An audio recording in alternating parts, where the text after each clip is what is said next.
पीवीसिस्ट software में आ जाते हैं कि एक प्रोजेक्ट डिज़ाइन करके बताते हैं कि कैसे प्रोजेक्ट सिस्टम डिज़ाइन, कैसे उसका स्ट्रिंग साइजिंग, देन लॉसेस और कैसे सेटिंग एनालिसिस करते हैं, देन सिमुलेशन, देन उसका पूरा प्रोजेक्ट एक बना के दिखाते हैं इसमें।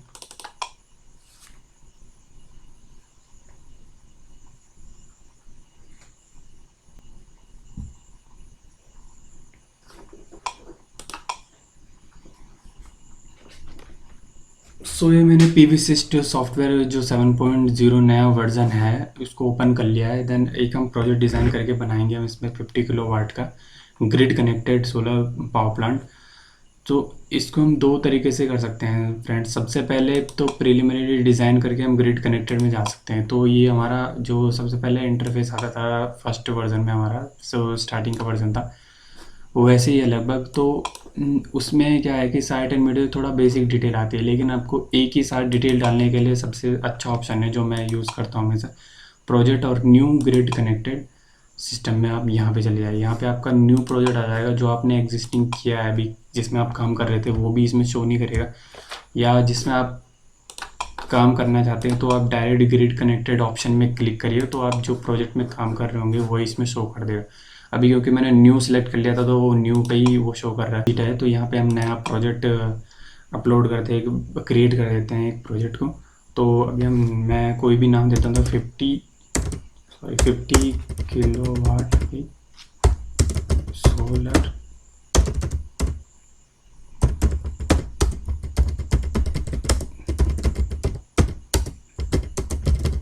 Dehradun.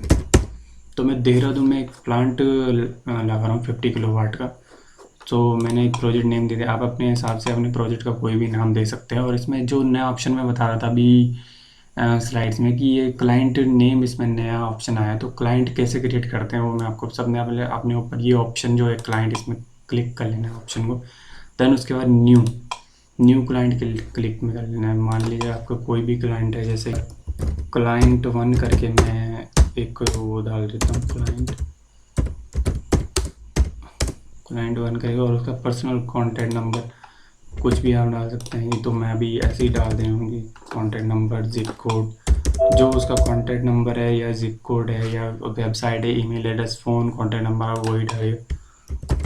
For solar power plant या फॉर सोलर पावर प्लांट कुछ भी डाल देंगे, या उसका वर्क ऑर्डर नंबर भी डाल सकते हैं। वर्क ऑर्डर नंबर कुछ भी जो आपको मिला है, वो कोई वर्क ऑर्डर या किसी गवर्नमेंट या किसी प्राइवेट इंस्टीट्यूट से, तो आप उसका पूरा डिटेल डाल सकते हैं इसमें। उसका कंपनी नेम क्या, गवर्नमेंट सेक्टर या कोई प्राइवेट है, उसका पर्सनल कॉन्टैक्ट नंबर है, एड्रेस क्या है, वहाँ पे जिप कोड क्या है, कंट्री क्या है, इसमें पूरा डिटेल भर के आप ओके इसमें कर दीजिएगा। तो ओके करके सेव एज करना है, देन उसके बाद सेव। तो जो मैंने क्लाइंट बनाया क्लाइंट 1 वो ये रहा, इसमें क्लाइंट 1 करके ये आ गया है। देन उसके बाद यहाँ पे ओके आपने अपने क्लाइंट को सिलेक्ट करना है जो आपने क्रिएट किया है। देन उसके बाद उसमें ओके कर देना है। ओके करने का क्लाइंट नेम है आपका क्लाइंट 1, जो आपका क्लाइंट आपने क्रिएट किया है वो इसमें ऑटोमेटिकली एडजस्ट हो जाएगा, इनपुट हो जाएगा इसमें। देन उसके बाद आपने साइट आपने साइट चूज़ करनी है इस फोल्डर से। देन इस फोल्डर पर क्लिक करके को साइट चूज़ करनी है। तो क्योंकि मैं देहरादून में लगा रहा हूँ तो अब मुझे यहाँ पे सर्च करना है देहरादून। तो क्योंकि यहाँ पे मैंने पहले से ही बना रखा है तो मैं आपको एक और क्रिएट करके बता देता हूँ। अपनी जो आपकी कोई भी आप पर्टिकुलर साइट में आपका मीडियोनोम डाटा, तो अगर आपको इस लिस्ट में वो नहीं सर्च होता है तो आपको क्रिएट करना पड़ेगा। तो क्रिएट करने के लिए आपको न्यू ऑप्शन में क्लिक करना है।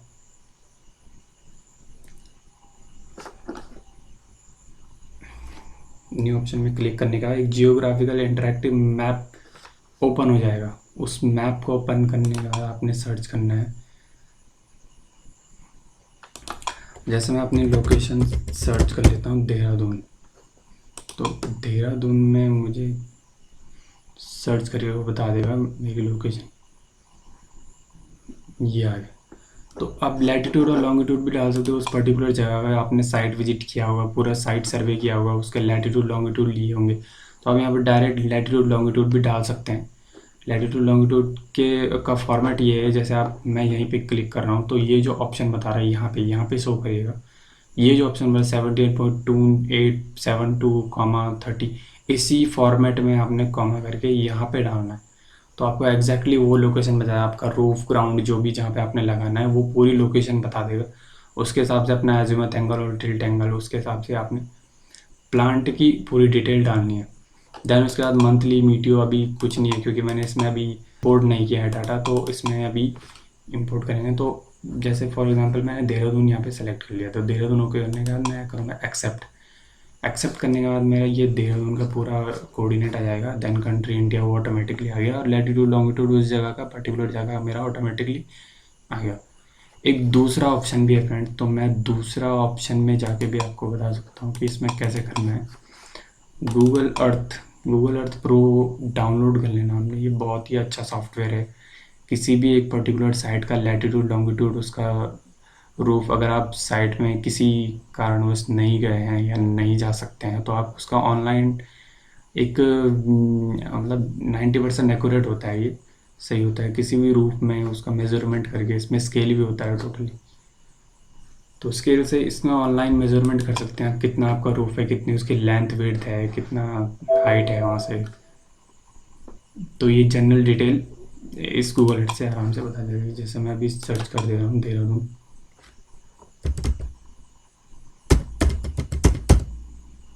देहरादून ऑटोमेटिकली आ गया यहाँ पे, देहरादून उत्तराखंड।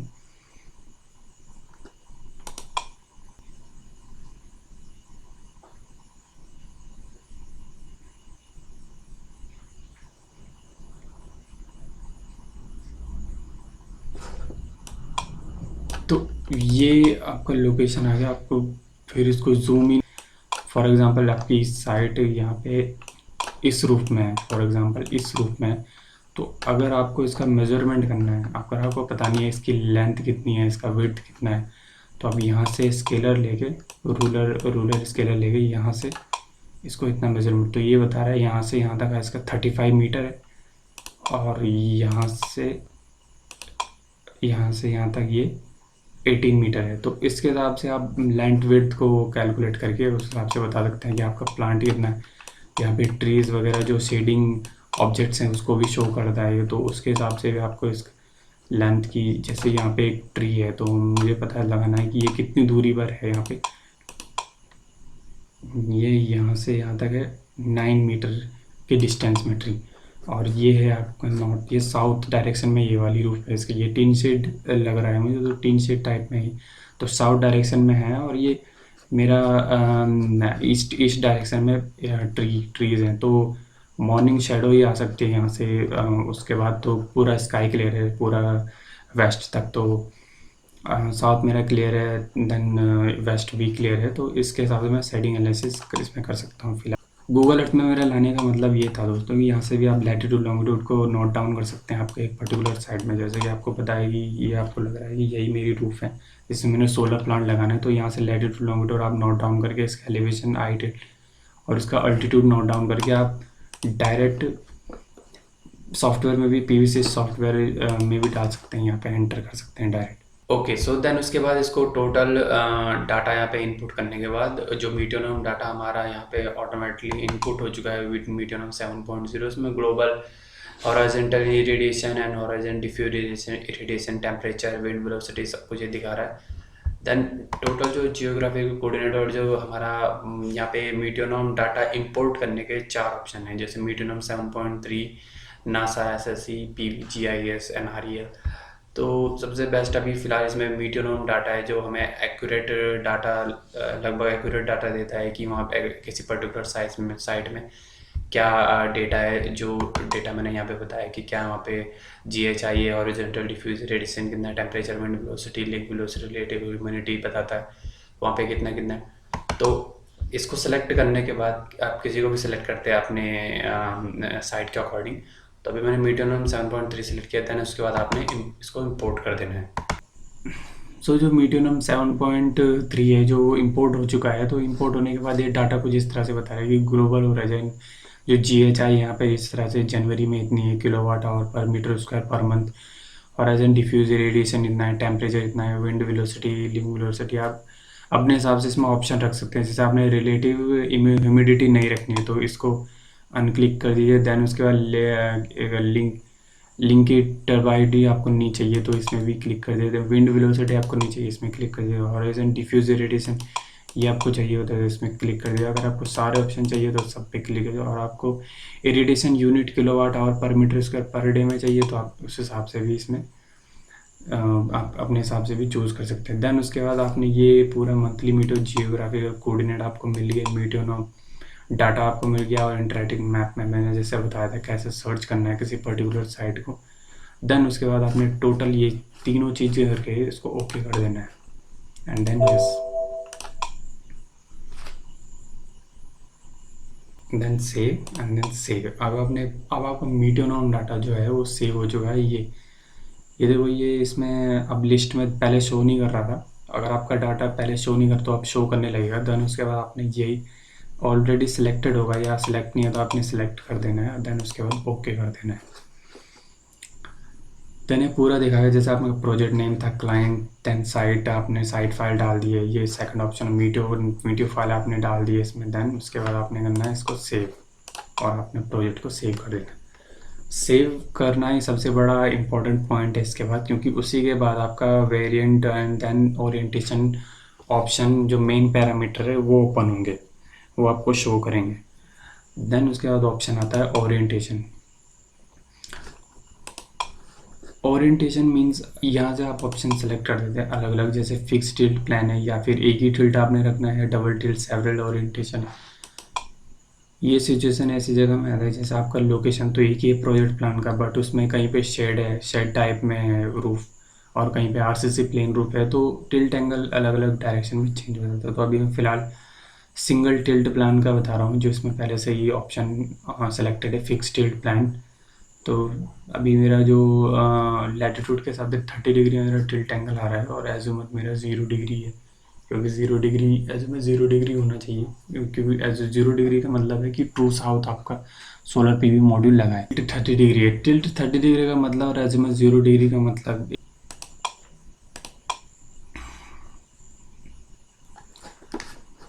तो टिल्ट एंगल जैसे आपको सोलर पीवी मॉड्यूल ये ट्रू साउथ के डायरेक्शन में आपने इंस्टॉल किया हुआ है। देन उसके बाद ये आपका सरफेस, ये आपकी रूफ है या सरफेस है, ये आपका मॉड्यूल है।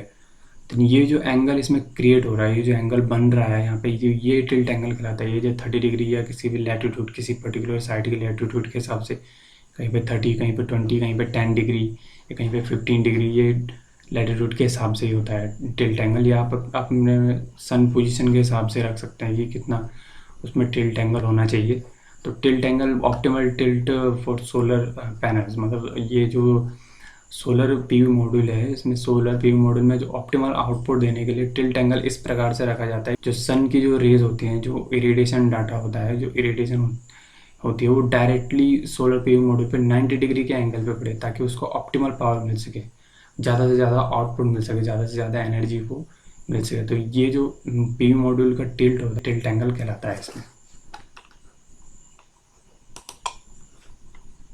टिल्ट एंगल आप समझ गए होंगे। तो ईयरली में आपको ऑप्टिमाइज विद रिस्पेक्ट टू, अभी मैंने ईयरली इरेडिएशन यील्ड में सेलेक्ट की, मतलब टोटल आपको ईयरली आउटपुट कितना मिलेगा और कितना परसेंट आपको लॉस हो रहा है इस टिल्ट एंगल के हिसाब से, या कितना परसेंट आपको इसमें ऑप्टिमल पावर आउटपुट मिल रहा है, कितनी एनर्जी मिल रही है। तो अभी यहाँ पे बता रहे हैं ईयरली मीटर यील्ड के हिसाब से, मीटर डाटा के हिसाब से बता रहे हैं कि ट्रांसपोजिशन फैक्टर जो है ट्रांसपोजिशन 1.17 है, लॉस होता है -3% हो रहा है इस टिल्ट एंगल के हिसाब से, वो भी ईयरली में। साल के 365 दिन में -3% आपका लॉस हो जाएगा। मतलब ग्लोबल कलेक्टर इतना आपका इसमें कलेक्टर में प्लान में, इस कलेक्टर में या इस पीवी मॉडल में इतना एनर्जी पर मीटर स्क्वायर इसमें कलेक्ट होगा, और लॉस हो जाएगा माइनस। बट अगर इसको मैं समर में क्लिक करता हूँ, ये समझने के लिए थोड़ा, अगर इसको समर में क्लिक करता हूँ तो लॉस मेरा -1.8% हो रहा है। तो जिस हिसाब से अगर मैं टिल्ट एंगल यहाँ पर कम करता हूँ तो मेरा -5 टिल्ट एंगल कम करने के बाद, क्योंकि जनरल सी बात है जितना गर्मियों में, क्योंकि सन की पोजीशन रहती है ऊपर, सन की पोजीशन लगभग 90 डिग्री ऊपर रहती है, सर के ऊपर रहती है, तो जितना आपका सोलर पीवी मॉड्यूल का टिल्ट एंगल जितना कम होगा ये 10 डिग्री या 15-20 डिग्री तक होगा उतनी उसको आउटपुट पावर मिलेगी। बट विंटर में ये ज़्यादा पावर है। विंटर में देखे, विंटर में जैसे मैंने सेलेक्ट कर दिया, विंटर में -7.5% इसका लॉस हो गया।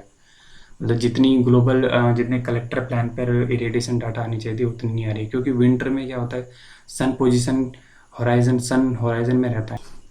सो अगर मैं विंटर के हिसाब से टिल्ट एंगल इंक्रीज़ करता हूँ 41-40 डिग्री।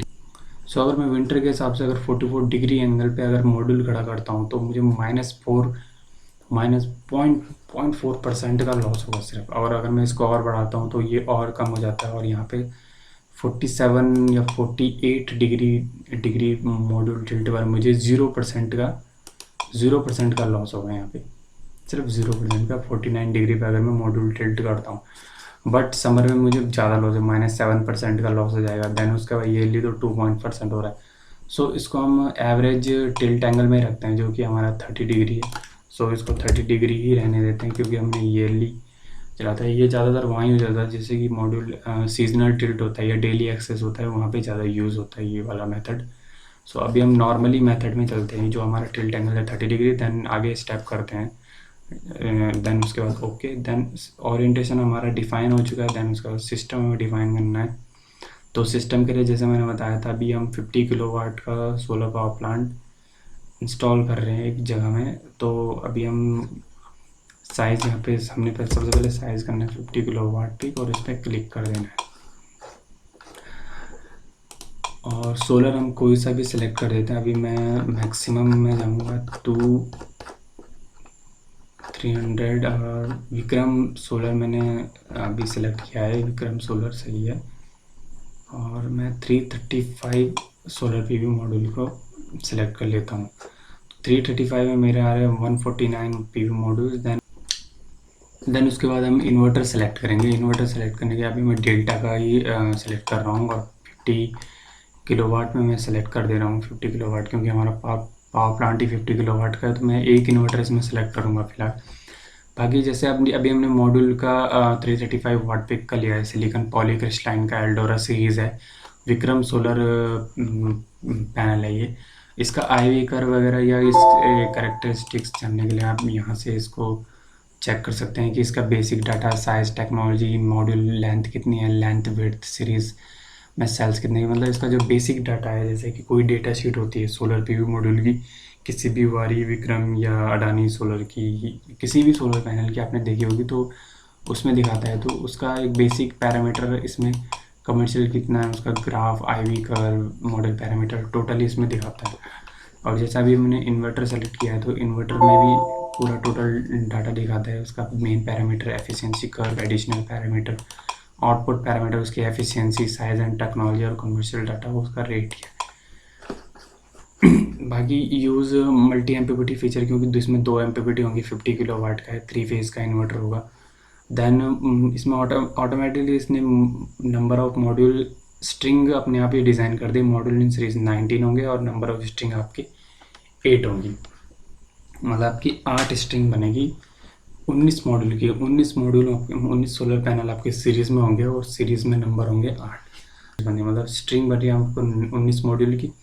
19 सोलर पैनल आपके सीरीज़ में होंगे, और वो सीरीज़ में नंबर होंगे 8 नंबर। सो 19 × 8 टोटल आपके 152 नंबर ऑफ मॉड्यूल आएंगे एग्जैक्टली। और एरिया, ये मॉड्यूल एरिया है, मतलब आपको सोलर पैनल कितना एरिया लेता है, तो 295 मीटर स्क्वायर लेता है। बाकी यहाँ पे इसका ऑपरेटिंग कंडीशन VOC 60% पे इतना वोल्टेज है, या मतलब STC कंडीशन में क्या होता है, कितना मॉड्यूल टेम्परेचर में कितना इसका आउटपुट वोल्टेज रहता है, कितना इनपुट वोल्टेज, कितना VMPP और VOC वोल्टेज रहता है, ये पूरा टोटल पता है।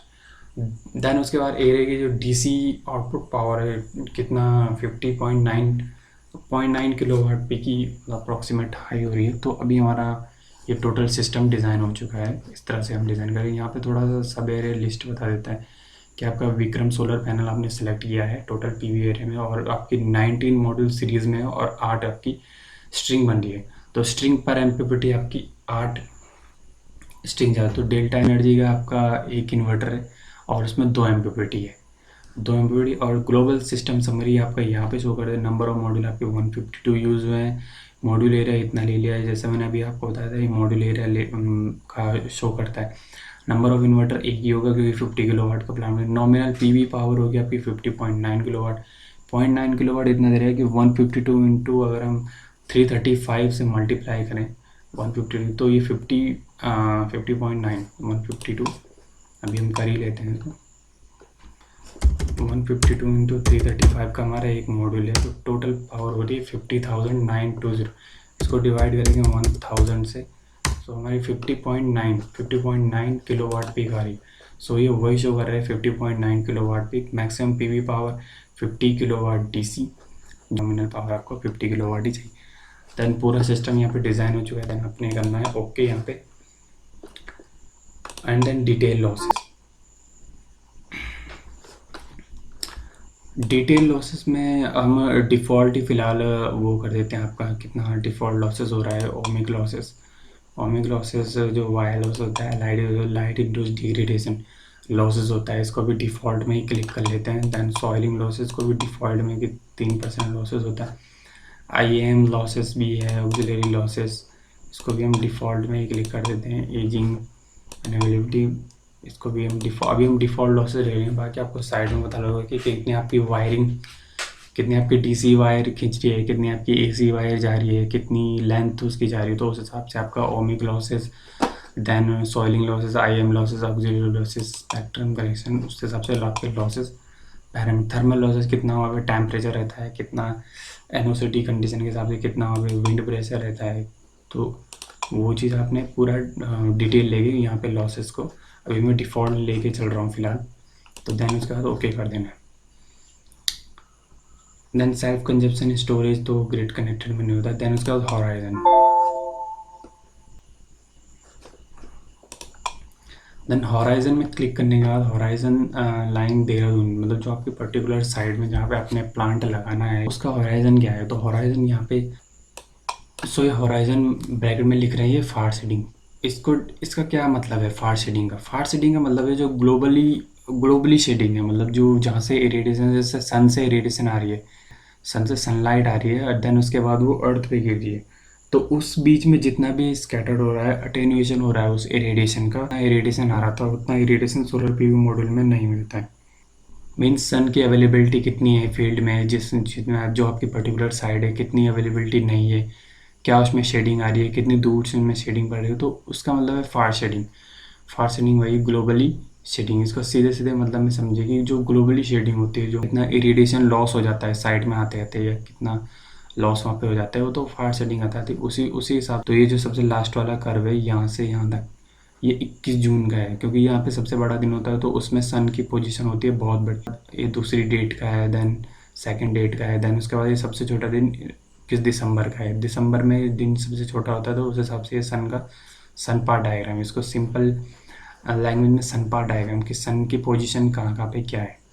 देन उसके बाद ये सुबह का टाइम है 7 आवर, 8 आवर, 9, 10, 11, 12, ये मिड डे है। देन उसके बाद सन। बाकी ये राइट साइड में ये पॉइंट्स बता रहा है, पॉइंट्स नंबर 1, 2, 3, 4 में, और डिफ्यूज फैक्ट और पॉइंट्स बता रहा है। एजिमुथ एंगल 120 डिग्री पर हाइट 0 है। एजिमुथ एंगल 120 डिग्री, यहाँ पे -120 डिग्री ये azimuth angle east to west, and then ये एजिमुथ एंगल है और ये आपकी हाइट है। देन एजिमुथ एंगल 120 डिग्री पे हाइट अभी 0 है। देन उसके बाद 90 डिग्री पे ये एजिमुथ एंगल है और ये इसका हाइट। देन आपको शेडिंग शो करने के लिए, अगर आपने पूरा एनालिसिस किया है साइड में, तो आप उसको शेडिंग को शो करने, यहाँ पर भी उसको डिस्कस, ये जो पॉइंट है इसको ऊपर ले जाके आप अपने शेडिंग को इस तरह से सिलेक्ट कर सकते हैं। इस तरह सेलेक्ट करके आप इसको सेलेक्ट कर सकते हैं, और इसको डीसेलेक्ट करने के बाद आप इसी पॉइंट में राइट क्लिक मार के इसको डीसेलेक्ट कर सकते हैं। रेडिएशन लॉस हो जाता है, तो वो डिफ्यूज फैक्टर, अभी डिफ्यूज फैक्टर में 1% बता रहा है, और अल्बेडो फैक्टर भी इसमें 1% बता रहा है। Albedo factor means, albedo factor वो होता है कि सरफेस में आते आते जो सनलाइट होती है उसका रिफ्लेक्ट हो जाता है। रिफ्लेक्ट होने के बाद कुछ लॉस हो जाते हैं, जो सनलाइट सोलर पैनल पूरी तरह से अब्जॉर्ब नहीं कर पाता है, वो सरफेस में आते आते रिफ्लेक्ट हो जाते हैं। तो अल्बेडो फैक्टर भी इसमें अभी 1% बता रहा है। सो अभी ये डिफ़ॉल्ट फैक्टर ही बता रहा है। तो देन उसके बाद इसको ओके कर देना है हमने। सो फ्रेंड्स, अब नेक्स्ट स्टेप, हॉराइजन के बाद हमारा नेक्स्ट स्टेप आता है, जो सबसे इम्पॉर्टेंट भी है और इतना इजी भी नहीं है अंडरस्टैंडिंग के लिए, सीखने के लिए, जो है नियर शेडिंग। नियर शेडिंग अभी तक हमने जो हॉराइजन देखा वो फार शेडिंग का पार्ट था, मतलब दूर की जो ग्लोबली शेडिंग आ रही है सोलर पावर प्लांट में या किसी पर्टिकुलर साइट में, वो फार शेडिंग जो हॉराइजन डिफाइन करता है उसको। और देन जो नियर शेडिंग, जैसे नियर शेडिंग किसी हम हमारी पर्टिकुलर साइड में ट्रीज आ रही है, कोई बिल्डिंग शेडो आ रही है, किसी भी टाइप का शेडो आ रहा है, कोई टावर आ रहा है बीच में, या कुछ भी एक शेडिंग ऑब्जेक्ट हो सकता है। सो उसको डिफाइन करने के लिए हम नियर शेडिंग में अपना प्लांट को डिज़ाइन करते हैं। सो अभी ये थोड़ा सा बेसिक ऑप्शन जो बता रहा है, एक्टिव एरिया हमारे पास 295 मीटर स्क्वायर है, सरफेस पर मीटर स्क्वायर, एंड फिर टिल्ट हमने 30 डिग्री रखा है, और फील्ड एजिमुथ हमारे पास 0 डिग्री। सो नियर शेडिंग को डिफाइन करने के लिए या पूरा शेडिंग कंस्ट्रक्शन बनाने के लिए हम कंस्ट्रक्शन प्रोस्पेक्टिव में क्लिक करेंगे, या आपने किसी डिज़ाइन सॉफ्टवेयर या गूगल स्केचअप या ऑटोकैड में कोई डिज़ाइन, तो वहाँ से भी उस फाइल को इसमें इंपोर्ट कर सकते हैं। देन उसके बाद आगे आपका सिमुलेशन कर सकते हैं। देन अभी क्योंकि मैं इंपोर्ट नहीं कर रहा हूँ कोई भी फाइल को, मैं इसमें बना के दिखा रहा हूँ, क्योंकि ये PVAssist सॉफ्टवेयर में हम डिज़ाइन कर रहे हैं, तो मैं सब कुछ इसी के बारे में बताऊंगा कि कैसे इसमें ही हम नियर शेडिंग डिज़ाइन करते हैं किसी पर्टिकुलर सोलर पावर प्लांट के लिए। तो इसमें हमें क्लिक करने के बाद देन कंस्ट्रक्शन एंड प्रॉपर्टी में क्लिक करेंगे। देन उसके बाद नया विंडो ओपन हो जाएगा। इसमें बहुत सारे ऑप्शन जैसे file, create, select, edit, view, tools, help, ये इसके ऑप्शन हो गए। देन सबसे इंपॉर्टेंट टूल्स होते हैं जो सीन ऑब्जेक्ट होते हैं, सीन ऑब्जेक्ट्स हो गए, ग्रुप एंड जोन्स, और यहाँ पे ये मॉड्यूल सेलेक्टेड टूल्स हो गया, ये रेंडर का हो गया ऑप्शन, ये जूम इन जूम आउट का हो गया, ये 2D 3D, ये 3D ये 2D में देखने के लिए, और ये टॉप व्यू में देखने के लिए। देन सो अभी कोई बिल्डिंग है हमारे पास, उसका हम ऑब्जेक्ट लेंगे, तो हमने क्रिएट में ऑप्शन में सेलेक्ट करने के बाद एलिमेंट्री शेडिंग ऑब्जेक्ट में क्लिक करेंगे। इसके बाद एक और विंडो ओपन हो जाएगा। इस विंडो को ये पैरेलल प्लेट हमने सेलेक्ट कर देना है, और इसको हम साइज़ दे देते हैं 40 मीटर का हमारा विड्थ हो जाएगा, एंड 20 मीटर का हमारा लेंथ हो जाएगा, देन 5 मीटर हाइट। मैं भी एग्जांपल के तौर पे वो डिज़ाइन करके बता रहा हूँ। आप अपनी बिल्डिंग के हिसाब से, जैसा भी आपने साइट सर्वे किया है उस हिसाब से आप अपनी बिल्डिंग डिज़ाइन, या किसी दूसरे शेप में हो तो आप एलिमेंट्री ऑब्जेक्ट में जाके उसमें उस हिसाब से आपका, अगर आपका डबल शेड है तो उस हिसाब से आप सेलेक्ट कर सकते हैं। अभी मैं फ़िलहाल एक पैरेलल प्लेट सेलेक्ट कर रहा हूँ। इसमें बहुत सारे ऑप्शन भी है, जैसे square, pyramid, triangular prism, hexagonal prism, ऑक्टेनल prism, और भी बहुत सारे हैं, जैसे हाउस प्लस 2 साइड रूफ। तो उसमें ये बहुत सारे ऑप्शन है, इसमें और भी ऑप्शन है इसमें, जैसे ट्रीज हो गया, केबल हो गया, आगे शेडिंग ऑब्जेक्ट्स हैं, काफ़ी सारे ऑब्जेक्ट। तो आप किसी को भी सिलेक्ट कर, फिलहाल तो मैं पैरेलल प्लेट सेलेक्ट कर रहा हूँ इसमें। बाकी रियलिस्टिक व्यू के लिए इसमें, ये रियलिस्टिक व्यू के लिए, बाकी मिडिल में ये इसका टॉप व्यू होगा, ये इसका 2D साइड व्यू है, देन इसका 3D व्यू।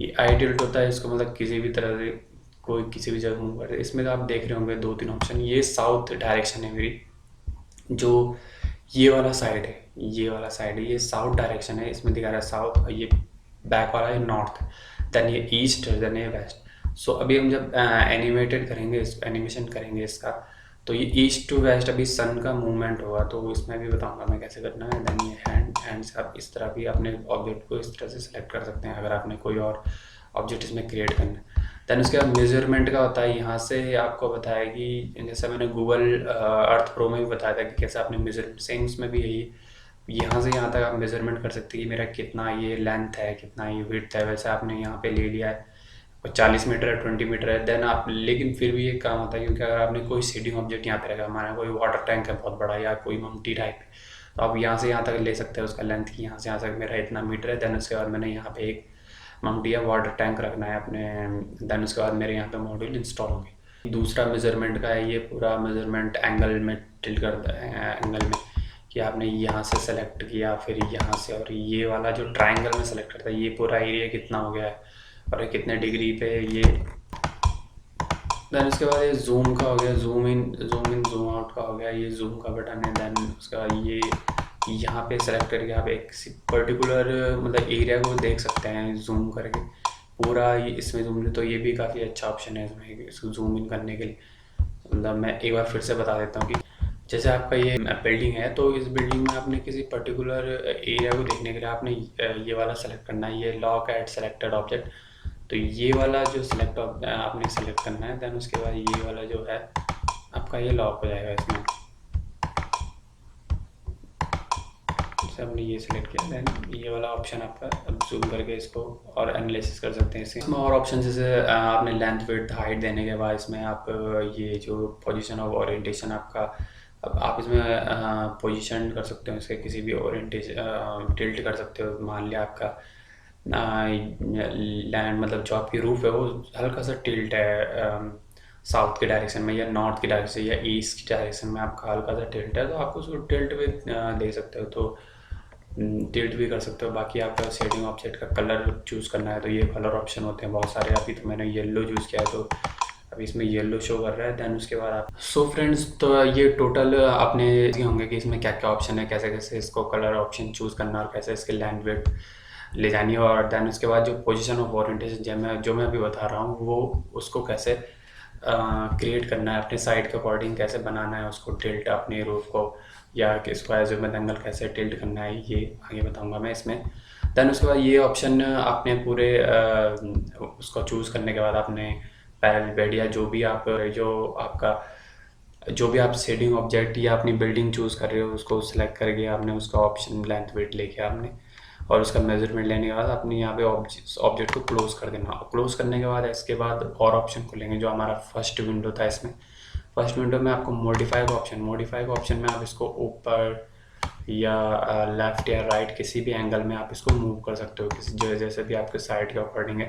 देन उसके बाद इसको आप दोबारा एक उसी की एग्जैक्टली जगह में नहीं रख सकते जैसे मैं पहले था, क्योंकि यहाँ पर दिखा रहा है वेस्ट में आपने 0.01 मीटर इसको स्लाइड कर लिया। देन वाई साउथ में आपको इतना माइनस में कर लिया है।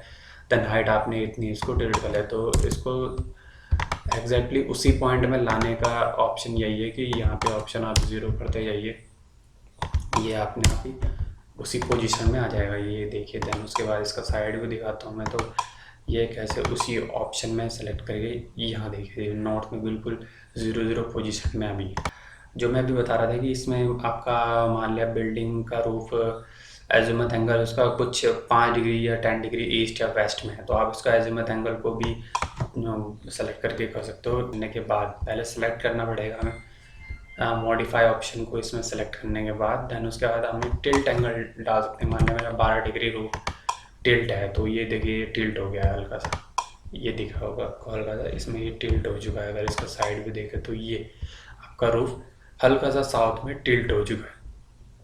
फॉर एग्जांपल आपका साइड कैसी भी हो, मतलब अगर आपकी टिल्टेड हो तो आप इसी में उसी तरह से डिज़ाइन कर सकते हैं। आपका साउथ डायरेक्शन में टिल्ट हो गया है। देन उसके बाद अगर आपका एजिमुथ एंगल भी 5 डिग्री ईस्ट या वेस्ट की साइड है तो आप इसको भी सिलेक्ट करके ये ऐसे ही, तो ये एजिमुथ एंगल आप देखेंगे कि एजिमुथ एंगल को मैंने 5 डिग्री सेलेक्ट करने के बाद ये वेस्ट की तरफ मूव हो चुका है। तो इसको ये टॉप व्यू में साफ पता चल रहा है कि मेरी जो बिल्डिंग है वो वेस्ट की तरफ इस तरह से घूम रखी है, मतलब वेस्ट की तरफ ज़्यादा है, मतलब ट्रू साउथ नहीं है बिल्डिंग। तो मुझे मॉड्यूल इस तरह से थोड़ा मॉड्यूल माउंट करने पड़ेंगे अपनी रूफ में। ये वेस्ट में 5 डिग्री टिल्ट है और इसको ईस्ट में सेलेक्ट करने के लिए हम इसको क्या करेंगे, दोबारा सेलेक्ट करेंगे। हमेशा जब भी आप टिल्ट एंगल बिल्डिंग का या उसका एजिमुथ एंगल को क्रिएट करते हैं बिल्डिंग के, तो सबसे पहले आप मॉडिफाई ऑप्शन में क्लिक करके अपनी बिल्डिंग को सिलेक्ट कर लें। बिल्डिंग को सिलेक्ट करने के बाद आप उसका एजिमुथ एंगल सेलेक्ट कर सकते हैं या टिल्ट एंगल, दोनों चीज़ें सेलेक्ट कर सकते हैं, या टिल्ट या एजिमुथ जैसे भी आपकी साइड है उसके हिसाब से आप सेलेक्ट कर सकते हैं। तो अगर मेरा वेस्ट में तो -5 डिग्री डालूंगा इसमें, तो 5 डिग्री डालने के बाद ये -5 डिग्री वेस्ट में चला गया है। ये देखिए अब ये इस तरह यहाँ पर मेरी बिल्डिंग थी लेकिन ये -5 डिग्री इधर की साइड खिसक गया है, इधर की साइड खिसकने के। तो सो ये ऑप्शन है, अभी फ़िलहाल मैं 0 ही रख रहा हूँ।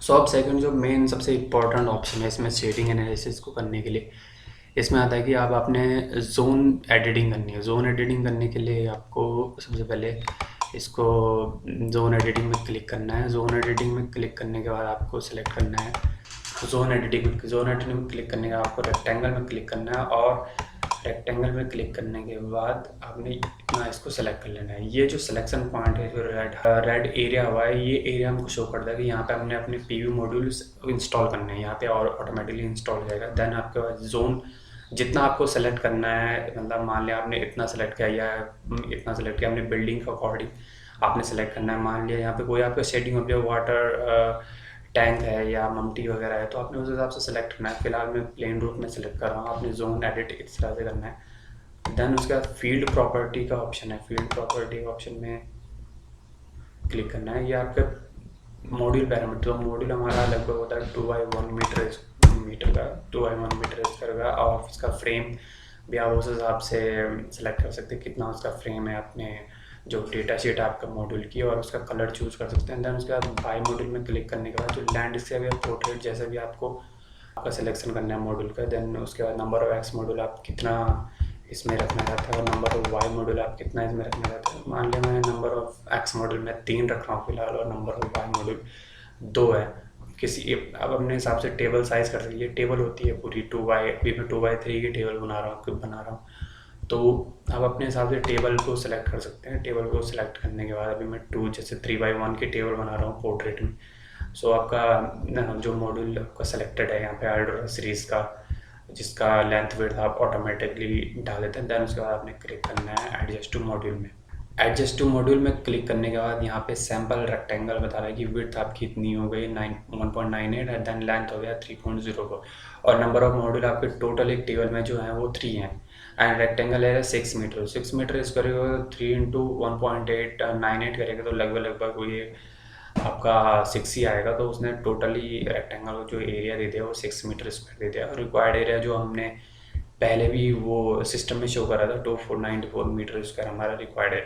बाकी हम यहाँ से मॉड्यूल का कलर चेक अपने हिसाब से रख सकते हैं, कोई कुछ भी रख सकते हैं। फिलहाल तो मैं ब्लू ही चल रहा हूँ इसमें। देन उसके बाद आपने यहाँ पे कर देना है क्लोज ऑब्जेक्ट। क्लोज ऑब्जेक्ट में करने के बाद आपने फील्ड प्रॉपर्टी का ऑप्शन आपने पूरा फिल कर लिया। देन उसके बाद आपने फिल जोन में क्लिक करना है। फिल जोन में क्लिक करने के बाद आपके मॉड्यूल यहाँ पे ऑटोमेटिकली माउंट हो जाएंगे। आप देख सकते हैं कि आपके जो मॉड्यूल है, सोलर पैनल है, वो आपकी बिल्डिंग में माउंट हो चुके हैं।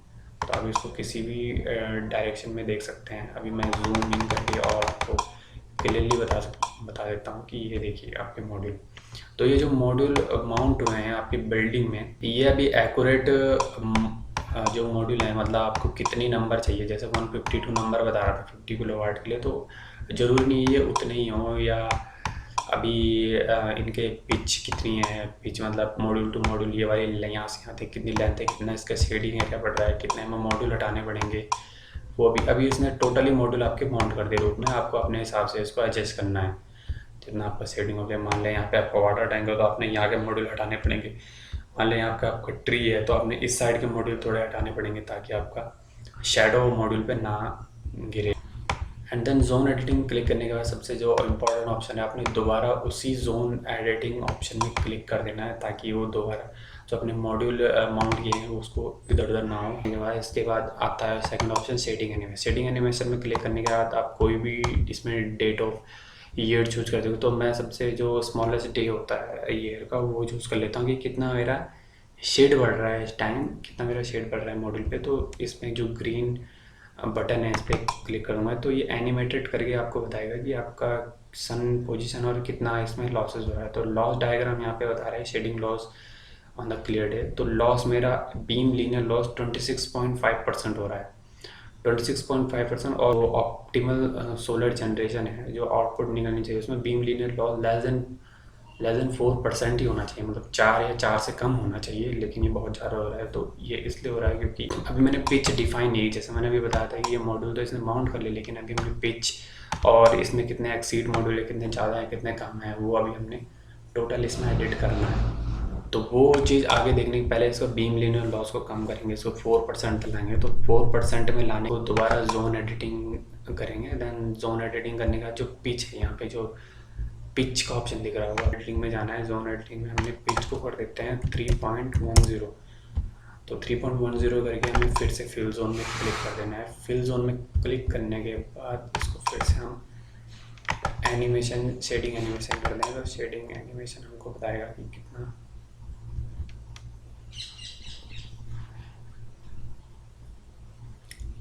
ओके देन 5.4% बता। सो फाइनली मैं इसको पिच जो डिस्टेंस है अपने मॉड्यूल की 3.30 कर दे रहा हूँ। 3.30 करने के बाद मैं इसको फिल जोन कर देता हूँ। देन उसके बाद इसको क्लोज करने के बाद इसमें शेडिंग एनिमेशन देखते हैं कि कितना परसेंट बीम लीनियर लॉस होता है।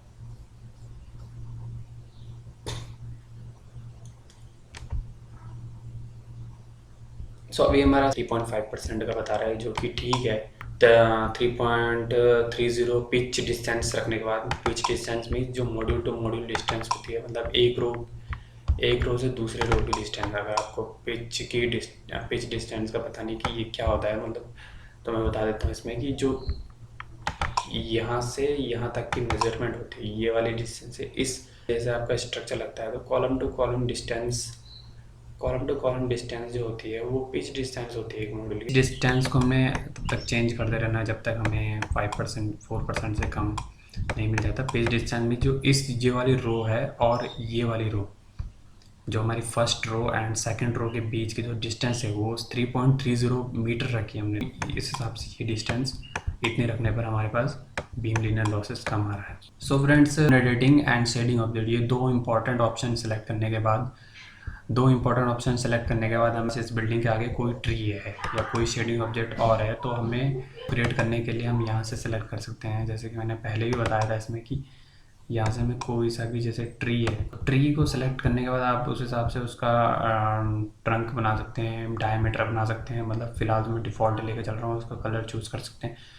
ये करने के बाद आपको उसको क्लोज़ कर देना है एंड देन उसके बाद आपने इसको इधर ड्रैग कर देना है। आपको जिस हिसाब से भी, जिस जगह में भी आपका ट्री है, मान लिया इतनी डिस्टेंस में है आपका ट्री, ये वाली डिस्टेंस में, मतलब ट्री यहाँ पे है आपका बिल्डिंग के आगे, साउथ डायरेक्शन में ही है। फिलहाल मैं साउथ डायरेक्शन में ही बना देता हूँ, साउथ डायरेक्शन में। सो फिलहाल ये साउथ डायरेक्शन में ट्री है, तो आप इस तरह से ट्री को सिलेक्ट करके इसको यूँ बना सकते हैं। तो अभी लेकिन ये ट्री पोजिशनड सही जगह में पोजिशनड है कि नहीं है, तो उसको देखने के लिए आप साइड व्यू या लेफ़्ट व्यू कर सकते हैं। तो बिल्डिंग है वो ऊपर है और जबकि जो मेरा शेडिंग ऑब्जेक्ट ट्री है वो इस साइड चला गया।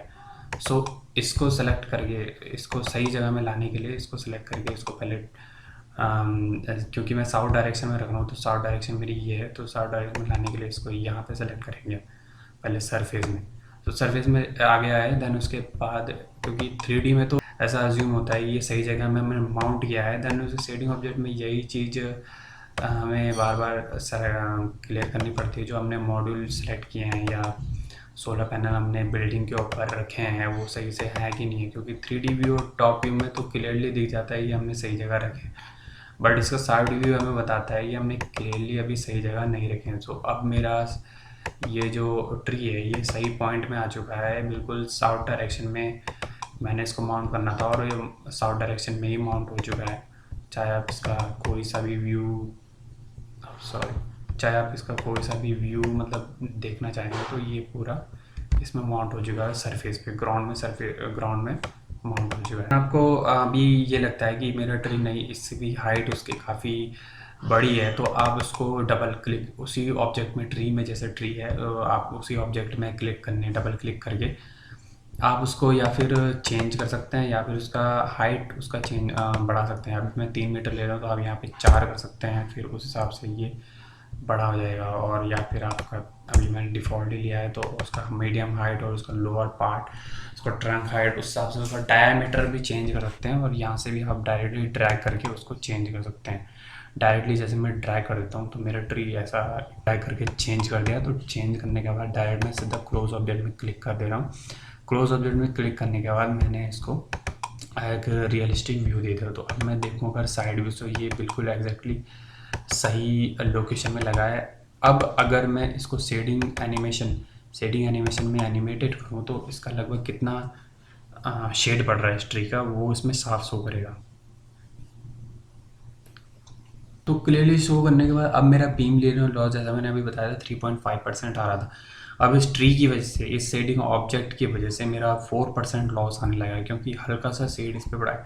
अगर आप दोबारा इसको देखेंगे तो ये देखिए इसमें शेड पहले स्टार्टिंग मॉर्निंग में, क्योंकि ये ईस्ट साउथ की डायरेक्शन में है, सो इसमें स्टार्टिंग में शेड बढ़ा है, देन उसके बाद नहीं बढ़ा है। तो मेरा टोटल बीम लीनियर लॉस 4% आ गया है। तो अब आप दूसरा ऑब्जेक्ट यहाँ पे अगर कोई आपका दूसरा ऑब्जेक्ट है या कोई भी शेडिंग ऑब्जेक्ट या मम्टी है, वाटर टैंक है, तो आप उसको भी क्रिएट करके एलिमेंट्री क्रिएट करके देन एलिमेंट्री शेडिंग ऑब्जेक्ट में क्लिक करके देन उसका ऑप्शन चूज़ करके, जैसे मैंने पहले बताया था, आप उस हिसाब से इनको माउंट कर सकते हैं। दैन 2D और 3D लोकेशन, ये ज़रूर इम्पोर्टेंट ये ऑप्शन है, इनको सेलेक्ट करके आप देख सकते हैं कि वो सही माउंट हुआ है या नहीं है।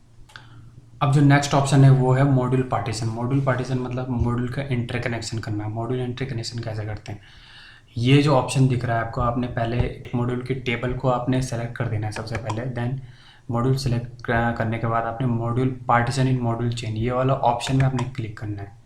देन इस वाले ऑप्शन में क्लिक करने के बाद आपको ये शो कर रहा हो कि ये 4x2 का टेबल बता रहा है, जबकि हमारे पास 3x1 का टेबल है। हमारे पास विड्थ इतनी है और देन उसके बाद हाइट इतनी है, तो 3x1 का टेबल है हमारे पास। सो ऑल ये पैरामीटर में हमने लेंथ विड्थ हमारे पास ऑटोमेटिकली ये सही आ गया। तो apply to all PV module, हमने टोटल जो जितने भी हमारे पास मॉड्यूल लगे हैं उनमें ऑल में सेलेक्ट कर देना है। देन उसके बाद क्लोज ऑब्जेक्ट कर देना है। क्लोज ऑब्जेक्ट करने के बाद आप यहाँ देख रहे होंगे, मैं जूम इन करके दिखा देता हूँ। जो मॉड्यूल का जो पार्टीशन है वो हो चुका है। यहाँ पे ये देखो, ये मॉड्यूल पार्टीशन हो चुका है। जो हमने 3x1 टेबल ली थी, तो 1 2 3 हमारे पास मॉड्यूल इस तरह से माउंट हो चुके हैं। सो ये हमारा मॉड्यूल पार्टीशन हो चुका है। मॉड्यूल पार्टीशन करने के बाद आपने क्लोज सीन कर देना है। इसको पार्टीशन करने के बाद आपने क्लोज सीन कर देना है। क्लोज सीन करने के बाद देन उसके बाद टेबल, यहाँ पर पहले टेबल का ऑप्शन नहीं ओपन हो रहा था, अब टेबल का ऑप्शन इसमें ओपन हो चुका है। तो टेबल ऑप्शन में आपने क्लिक कर देना है। टेबल ऑप्शन में क्लिक करने के बाद उसको रिकम्प्यूट कर सकते हैं, और रिकम्प्यूट करने के बाद अभी हमने शो किया है linear table under module string table. So ये अलग अलग एजिमुथ एंगल पे अलग अलग जिस हिसाब से शेड आ रही थी, 180 डिग्री एजिमुथ पे बिहाइंड इस पीवी मॉड्यूल के 10 डिग्री पे बिहाइंड आ रही थी, तो ये पूरी टेबल कंप्यूट कर देता है ऑटोमेटिकली। देन उसके बाद इसको क्लोज कर देना है, देन ओके कर देना है। देन उसके बाद इसमें जो नेक्स्ट ऑप्शन है हमारे पास मॉड्यूल लेआउट का ऑप्शन खुल जाता है। तो मॉड्यूल लेआउट करना है हमने। मॉड्यूल को इसमें 3 ऑप्शन, मैकेनिकल, इलेक्ट्रिकल, लेआउट ये शो करता है कि ये 3D लेआउट आपका क्या है। देन उसके बाद आप इसका टोटल जो मॉड्यूल हमने सेलेक्ट किए हैं, पूरे टोटल मॉड्यूल जो इंस्टॉल किए हैं, जिसका लेआउट हम बना रहे हैं, उसका एक IV कर्व भी शो करता है। तो अब इसको सीखेंगे कि आगे कैसा ये प्रोसेस होता है। सो अभी ये क्या होगा, 150 module left to be position, मतलब हमने अब जो हमारे पास टोटल 152 मॉड्यूल सोलर पैनल है वो हमने पोजीशन करने हैं, मतलब अभी लगाने हैं पूरे। तो यहाँ पे जनरल PV सिस्टम आ गया, एल्डोरा हमारे पास, नंबर ऑफ स्ट्रिंग हमारे पास, स्ट्रिंग हमने सीरीज जो बनाई थी 19 मॉड्यूल की बनाई थी, और टोटल 8 थे, और टोटल नंबर हमारे पास 152 हो गए। आप सिस्टम ओवरव्यू भी देख सकते हैं कि क्या अभी ओवरव्यू हुआ है, कितना क्या काम हो चुका है, यहाँ से भी आप टोटली देख सकते हैं। बट कंप्लीट करके ही मैं देखना चाहूँगा इसको। तो अभी यहाँ पे फुल सिस्टम में सेलेक्ट करके हमने from left to from top select कर देना है। देन उसके बाद ऑल मॉड्यूल में सेलेक्ट कर देना है। तो जो हमारे पास टेबल थी 3x1 की, वो मॉड्यूल हमारे पास सेलेक्ट हो चुका है। देन ये नेम हमारे पास सैम्पल 1, ये टेबल, ये जो यहाँ पे जितने भी ऑप्शन आते हैं ये टेबल का है, मतलब ये टेबल नेम दिया है इन्होंने। ये अभी शो ढंग से नहीं कर रहा है, मैं इसको जूम इन करके दिखाता हूँ। खुद देखिए, यहाँ पे बता रहे हैं फॉर एग्जांपल सैम्पल टेबल 1 60, ये 60 हमारे पास टेबल है जोन 1 की, जोन 1 ही है टोटल। एंड सैम्पल टेबल 59, ये अभी यहाँ से पढ़ रही है 57 58 59 60, यहाँ पे 61 होगा। तो इस हिसाब से ये टेबल नेम होते हैं। जैसे ये ऑप्शन जो होते हैं सारे ये टेबल नेम के होते हैं। देन उसके बाद मैकेनिकल कैरेक्टरिस्टिक्स में बता रहा है कि आपके टेबल साइज़ इतना है, देन मॉड्यूल साइज़ इतना है, और आपने 3 मॉड्यूल का टेबल आपने बनाया है। देन उसके बाद सेलेक्टेबल टेबल में कलेक्ट करना है। मॉड्यूल स्पेसिंग आप दे सकते हैं अपने हिसाब से, फ़िलहाल मैंने नहीं दी है कि कितना मॉड्यूल स्पेस, क्योंकि मेरे पास अभी डिफ़ॉल्ट ऑप्शन में मैं आपको बता रहा हूँ कि अभी ये match the table size to this module, अभी ये मॉड्यूल ये वाले ऑप्शन नहीं खुल रहे। तो इन वाले ऑप्शन को क्यों नहीं खुल रहे हैं, इसका रीज़न ये है कि यहाँ पे जो रेड हमें मैसेज दे रहा है कि you have defined 64 module in access, means आपने 64 जो पैनल हैं वो एक्स्ट्रा इसमें ऐड कर दिए हैं। तो 64 मॉड्यूल हटाने के लिए हम क्या करेंगे, आप किसी भी डायरेक्शन से हटा सकते हैं, ईस्ट से वेस्ट, ये साउथ डायरेक्शन के मेरे मॉड्यूल्स हैं, यहाँ पे साउथ है, ये नॉर्थ के डायरेक्शन के हैं, मतलब ये नॉर्थ साइड्स हैं, है तो ये साउथ फेसिंग, टोटल ये ईस्ट है। तो आप किसी भी डायरेक्शन से हटा दें। फिलहाल तो मैं नॉर्थ डायरेक्शन से हटाऊंगा अपने मॉड्यूल। तो डायरेक्ट इसको हटाने के लिए आप सिंपली राइट क्लिक करते जाइए। राइट क्लिक जितना आप करते जाएंगे यहाँ पे बताता रहेगा कि you have 58 module in excess. So आपने इसको राइट क्लिक करके यहाँ पे पूरा ये ऑप्शन बताएगा टेबल, आपने एक एक मॉड्यूल करके इसको हटा देना है। सिंपली राइट क्लिक करने के बाद हमने टोटल जो 52 मॉड्यूल हमारे जो एक्स्ट्रा शो कर रहे थे वो हमने इनको हटा दिया है, मतलब राइट क्लिक मार के सिंपली राइट क्लिक करके हटा दिया है। देन उसके बाद हमारा ये ऑप्शन ओपन हो चुका है match all table. Match all table करने और देन यहाँ पे ग्रीन मैसेज ये देने लग गया है 152 मॉड्यूल और पोजीशन। हमारे पास 152 मॉड्यूल पोजीशन हो चुके हैं जितने हमें चाहिए थे, इंस्टॉल कर रहे हैं। देन उसके बाद क्लिक करना है सिंपली मैच ऑल टेबल, इस वाले ऑप्शन में आपने क्लिक कर देना है। ओके देन यहाँ पे जैसे बता रहे all module position 152 module left. अब यहाँ पे एक और मैसेज दे रहा है 152 modules left to be position, मतलब अभी हमने एट्रीब्यूट नहीं किए हैं, मतलब हमने स्ट्रिंग साइज नहीं दिया है, क्योंकि अभी हमने स्ट्रिंग साइज ये अगर जैसे ही ये आप टोटल जितना आपका रिक्वायरमेंट है 152 मॉड्यूल्स का रिक्वायरमेंट के हिसाब से जैसे ही वो ऑप्शन पूरा फुलफिल हो जाएगा, जैसे ये ग्रीन मैसेज दे देगा, देन उसके बाद आपका इलेक्ट्रिकल जो मैकेनिकल के बाद जो देन उसके बाद आपका सेकंड ऑप्शन जो है इलेक्ट्रिकल ऑप्शन ओपन हो जाएगा। तो आपको दो टाइप से आप स्ट्रिंग साइज़ कर सकते हैं। स्ट्रिंग साइज़ करने के लिए आपको ऑटो एट्रीब्यूशन पे क्लिक करना है। ऑटो एट्रीब्यूशन पे क्लिक करने के बाद आपका यहाँ पर एक और टेबल ओपन हो जाएगा। ऑटो एट्रीब्यूशन पे क्लिक करने के बाद आपको फिलिंग जोन करना है। String one on one row and then filling zone vertically हो रहा है हमारा, then one table and filling origin. तो यहाँ पे आपने डिस्ट्रीब्यूट आपने ऑल डिस्ट्रीब्यूट ऑल पे क्लिक करना है। डिस्ट्रीब्यूट ऑल पे क्लिक करने का आपने क्लोज कर देना। तो हमारे स्ट्रिंग साइजेस इसने इस तरह से बनाई है, क्योंकि हमारे पास यहाँ पे देखेंगे आपकी 19 मॉड्यूल की स्ट्रिंग बनी थी 1 2 3 4 5 6 7 8 9 10 11 12 13 14 15 16 17 18 19। सो ये अलग अलग कलर में इसने स्ट्रिंग बनाई है, जैसे कि इस साइड में बनाई है इस शेप में, मतलब साउथ नॉर्थ के डायरेक्शन में इसने स्ट्रिंग बनाई है। सो जैसे कि यहाँ पे बता रहा है string 1 S1 S2 S3 S4, then inverter MPPT 2 में जा रही है S5 S6 S7 S8। Inverter MPPT 1 में तो 4 जा रही है, तो उसमें भी 4 जा रही है, तो टोटल 8 स्ट्रिंग, तो 4 की हमारे पास पर MPPT स्ट्रिंग साइज़ जा रहा है। तो ये भी इसमें ये शो करता है कि पर MPPT कितनी स्ट्रिंग जा रही है और कौन कौन सी जा रही है। तो हमारे पास अभी जैसे ब्राउन, देन उसके बाद पिंक कलर का, and then orange, and then yellow. So इतना एरिया हमारा स्ट्रिंग MPPT 1 में जा रहा है, एंड देन इतना एरिया जो बैलेंस है हमारे पास वो स्ट्रिंग MPPT 2 में जा रहा है इन्वर्टर के। बट स्ट्रिंग साइज़ इतने इस साइड में, तो आप अपने हिसाब से भी स्ट्रिंग साइज़ बना सकते हैं। सो स्ट्रिंग साइज़ बनाने के लिए आपने क्या करना है, राइट क्लिक कर देना है हर एक स्ट्रिंग में। जैसे आपने ये स्ट्रिंग आपकी इसने स्ट्रिंग अपने हिसाब से ऑटो एट्रीब्यूट की है, तो उसको आप डिसेलेक्ट कर दें, या फिर आप राइट क्लिक करके कर सकते हैं। एंड सेकंड ऑप्शन आप इसको ऑटो एट्रीब्यूशन में जाके क्लियर ऑल, ऑटो एट्रीब्यूशन फिर से जाके आप क्लियर ऑल करके इसको क्लोज कर सकते हैं। देन आपके पास जो स्ट्रिंग 1 होगा, जैसे आप ये ब्राउन कलर का, ये पिंक कलर का बता रहा है, देन ये ऑरेंज कलर का बता रहा है, तो आप अपने हिसाब से स्ट्रिंग बना सकते हैं। जैसे कि मैं अभी स्ट्रिंग इस साइड से बना रहा हूँ ताकि मेरा केबल भी कम लगे एंड देन मेरी स्ट्रिंग भी पूरी तैयार हो जाए। तो इस तरह से मैं लेफ़्ट क्लिक करते जा रहा हूँ, तो लेफ़्ट क्लिक करने के बाद मेरी स्ट्रिंग इस तरह से रेडी हो रही है, एट्रीब्यूटेड होगी।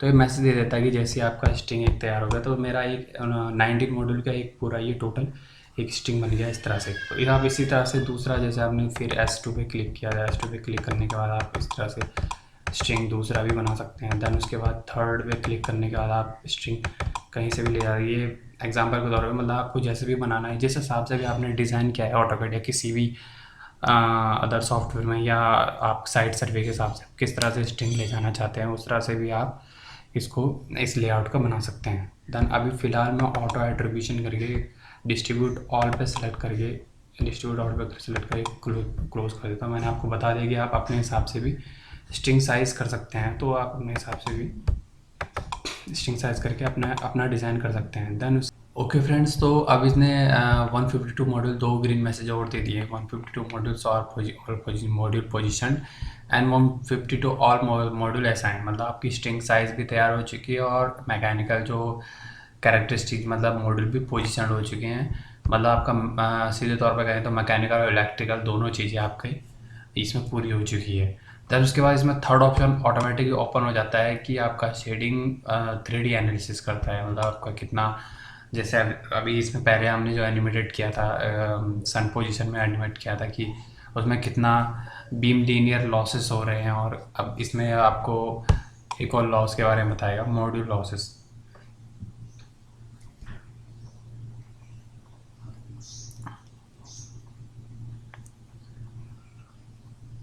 तो ये कैलकुलेट करेगा कि कितना आपका बीम लीनियर लॉस हो रहा है अब और कितना आपका मॉड्यूल लॉस हो रहा है इस तरह की स्ट्रिंग साइज करने के बाद। सो बीम लीनियर लॉस 3.7% जो पहले से था ही, और मॉड्यूल लॉस आपका 25%, 25.5% हो चुका है। आपका मैकेनिकल, इलेक्ट्रिकल, शेडिंग, 3D दो तीनों ऑप्शन हो चुके हैं, और इसने फोर्थ ऑप्शन फिर से ऑटोमेटिक अपने आप ही ओपन कर लिया है आई वी कर्व का। आई वी कर्व आपको शो कर रहा है कि नंबर ऑफ एमपीपीटी जो इन्वर्टर की है वन में स्ट्रिंग 1 to 4 है, 1 to 4 में ये 1 2 3 4 उसके हिसाब से ये एमपीपी ग्राफ बता रहा है, आई वी कर्व बता रहा है कि किस हिसाब से ग्राफ वर्क कर रहा है आपका उस हिसाब से। देन उसके बाद इन्वर्टर एमपीपीटी 2 में बता रहा है कि जो बाकी बैलेंस 4 स्ट्रिंग बची है उस हिसाब से कितना इसका एमपीपी पावर बता रहा है। ज़रा आपने ये टोटली रीड करके और इसको ढंग से समझ के, अब मैं पूरा टोटल इसमें बता नहीं सकता क्योंकि वीडियो और लंबा हो जाएगा इसमें। देन उसके बाद आपने टोटली सीधा इसको क्लोज कर देना है कि सो अब ये ग्रीन ऑप्शन आ चुका है इसमें, मतलब सो अब ये मॉड्यूल ग्रीन ऑप्शन आ चुका है। इसका मतलब जितने भी ग्रीन ऑप्शन शो करता है कि आपने सारे ऑप्शन सही सही से सिलेक्ट कर लिए। देन फाइनल जो हमारे पास ऑप्शन होता है सिमुलेशन का, जिसमें हमारी प्रोजेक्ट रिपोर्ट बन के तैयार होती है और पूरा समरी बताता है हमारा प्रोजेक्ट रिपोर्ट का। इसमें ऑप्शन भी दिया होता है, ये मैसेज भी दिया रेडी फॉर सिमुलेशन। तो इसको सिमुलेट कर देना है अपने सीधा सीधा।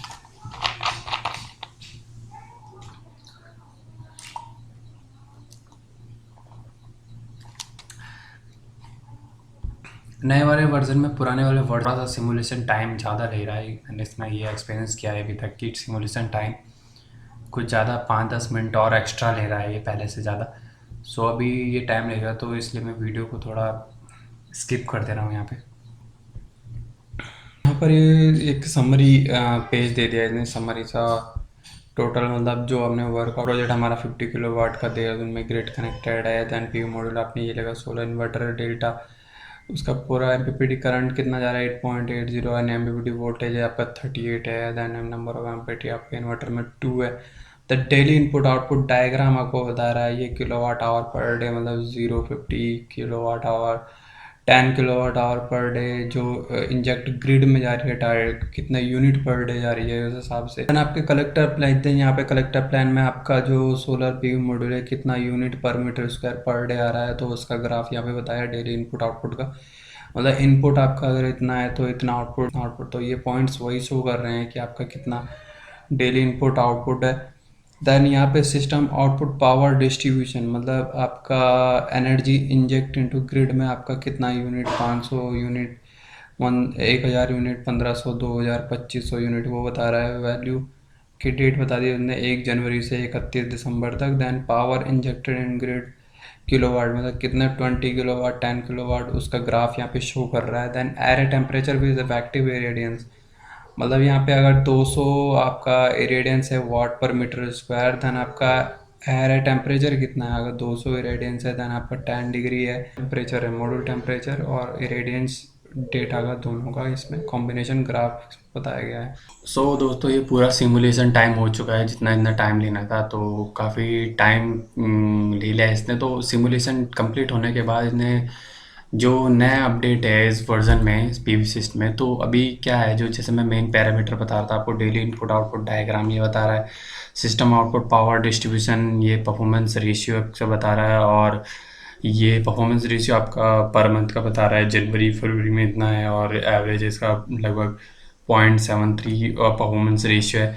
देन उसके बाद ये एरे टेम्परेचर। तो आप कोई भी ऑप्शन सेलेक्ट करने के बाद, जैसे मैं daily system output energy array power, कोई भी ऑप्शन सेलेक्ट करने के बाद इसमें उसका वो डायग्राम यहाँ पे शो कर देगा। तो यह ऐसी यहाँ पे performance ratio incident daily input output diagram, आप कोई सा भी इनपुट इसमें डाल के उसका एक फ्लो चार्ट टाइप में आप इसको निकाल सकते हो। देन उसके बाद उसको सेव करना है। सेव आपने तब तक करते रहना है जब तक आपका हर स्टेप बाय स्टेप, जैसे आप नियर सेटिंग बना रहे थे तो उसमें भी सेव करना है, क्योंकि मान लिया आपका पीसी या लैपटॉप आपका शट डाउन हो गया या किसी तरह से हैंग हो गया, तो उसके बाद वो दोबारा से आपको पूरा डिज़ाइन करना है, तो पूरी मेहनत बेकार जाए, इसलिए आप सेव करते रहना है।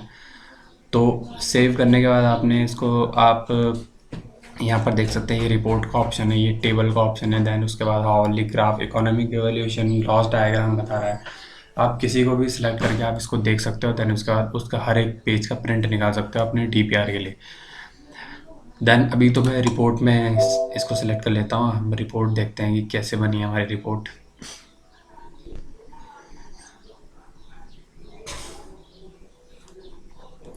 सो ये 6 पेज की रिपोर्ट बन चुकी है अभी पीडीएफ फॉर्मेट में। तो इसको देखेंगे, जैसे हमारा ग्रिड कनेक्टेड प्लांट था 50 किलोवाट का देहरादून में। सिमुलेशन वेरिएंट है, न्यू सिमुलेशन डेट आज के बता रहा है 14/7/2020, 12 hours 35 minutes। और simulation parameter table on A building collector plan जो 30 डिग्री एंगल है हमारा, इसमें 0 डिग्री है। नंबर ऑफ शेड्स 51 है, और लिमिट ऑफ प्रोफाइल एंगल 31.2, और ये रेशियो टोटल बता रहा है। Then module used transposition Perez का बता रहा है, डिफ्यूज पैरेज म्यूटेनियम स्प्रेड का मतलब जो सुपर कंपोजिशन है इरेडिएशन डाटा का, जो सन से सनलाइट आ रही है और देन अर्थ के सरफेस पे गिर रही है। तो पेरेज मॉड्यूल 2-3 टाइप के इसमें होते हैं। तो अभी पेरेज मॉड्यूल जो सुपर कंपोजिशन इरेडिएशन डाटा है वो पेरेज मॉडल के हिसाब से, इसीलिए ट्रांसपोजिशन जो हो रहा है उसका पेरेज मॉडल में हो रहा है, मॉडल यूज़ कर रहा है। नियर शेडिंग हमने डिटेल कैलकुलेशन की है। देन यूज़ नीट और सिलिकॉन पॉली हमने यहाँ पे PV array characteristics, solar PV model है, इन्वर्टर का कैरेक्टरिस्टिक्स शो कर। देन उसके बाद पीवी एरे लॉसेस बता जो हमने अभी डिफ़ॉल्ट लिए हैं, तो आप अपने साइट की कंडीशन के हिसाब से इनमें पीवी लॉसेस को एंटर कर सकते हैं वहाँ पे। देन उसके बाद जो हमने शेडिंग एनालिसिस किया नियर शेडिंग में, वो उसका डायग्राम बता रहा है एक 3D वे में। ये हमारा ट्री था और ये हमारे मॉड्यूल थे ऐसे लगे हुए। सो इसमें हम बता रहा है 50.9 किलोवाट का हमारा टोटल डीसी साइड का हो गया था। देन उसके बाद 50 किलोवाट एसी हमारा एसी साइड का हो गया, जो हमारा इन्वर्टर दे रहा है। देन शेडिंग एनालिसिस के 3D डायग्राम के बाद ये आईएसओ शेडिंग डायग्राम बता रहा है। आईएसओ शेडिंग डायग्राम में जो हमारे पास फार और नियर शेडिंग दोनों का लीनियर बीम आइसोलेशन कर्व बता रहा है। जो ये आइसोलेशन कर्व जो है ये शेडिंग लॉसेस बता रहा है, जो डैश डॉट में बता रहा है जो शेडिंग कर्व शेडिंग लॉसेस बता रहा है। और ये डैश डैश है, ये शेडिंग लॉसेस 5% हो रहा है, 1% हो रहा है, देन 10% हो रहा है, और यहाँ पे 20% हो रहा है इस वाले शेडिंग एरिया में। तो इसमें जैसे 1.1 है, 22 जून मीन्स हमारा जो वन लाइन है, वन, तो सबसे टॉप में हमारी वन वाली लाइन है। ये वाली लाइन हमारी 22 जून की है। 22 जून का हमारा ये सन पार्ट डायग्राम है, मतलब सन सबसे लंबा दिन होता है उस टाइम, तो सन का पोजीशन ये है। देन उसके बाद ये सेकंड वाली लाइन जो है ये 22 मई टू 23 जुलाई की है। तो ये वाला सन पोजीशन इस वाली डेट का है। तो यहाँ पे आप देख सकते हैं इसमें पूरा डेट वाइज ये पड़ा हुआ है। वन पॉइंट, ये वाला जो 1 पॉइंट है यहाँ पे अब ये दिख नहीं रहा है। 1 पॉइंट जो है 22 जून का सन पार्ट डायग्राम है, 2.22 टू 25 और 3 पॉइंट यहाँ पे 20 अप्रैल टू 23 अगस्त का है। देन जो लास्ट 7 पॉइंट है ये 22 दिसंबर, मतलब जो सबसे छोटा दिन है उसका ये डायग्राम है। देन उसके बाद फोर्थ जो हमारे पास परफॉर्मेंस रेशियो का आ रहा है, और पीवी फील्ड ओरिएंटेशन जो भी है, जो हमारा पूरा और मीटरनम डेटा हमारे पास जो हमने लिए है ग्लोबल होराइजन, हमने 121 पर यूनिट पर मीटर स्क्वायर है। डिफ्यूज होराइजन परफॉर्मेंस रेशियो कितना, किस मंथ में कितना कितना आ रहा है, वो सारा टोटल दिखा रहा है इसमें। और बाकी जो मैंने डायग्राम में बताया था, आप किसी को भी सिलेक्ट करके इनपुट आउटपुट डायग्राम जिसको भी आपने प्रिंट व्यू में लेना है उसका दिखा देगा। देन लास्ट पेज आपका लॉस डायग्राम का एक फ्लो चार्ट टाइप में बना देता है, फ्लो चार्ट टाइप में। देन उसके बाद यहाँ पे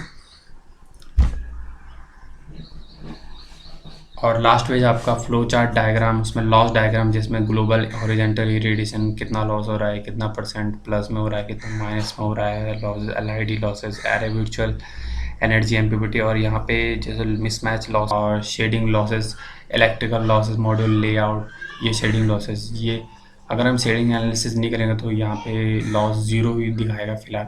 तो अभी -4% लॉस हो रहा है शेडिंग लॉस के हिसाब से जो हमने अभी किया है। तो मिसमैच लॉस, ये सारे लॉसेस का डायग्राम इसमें टोटल बता देता है।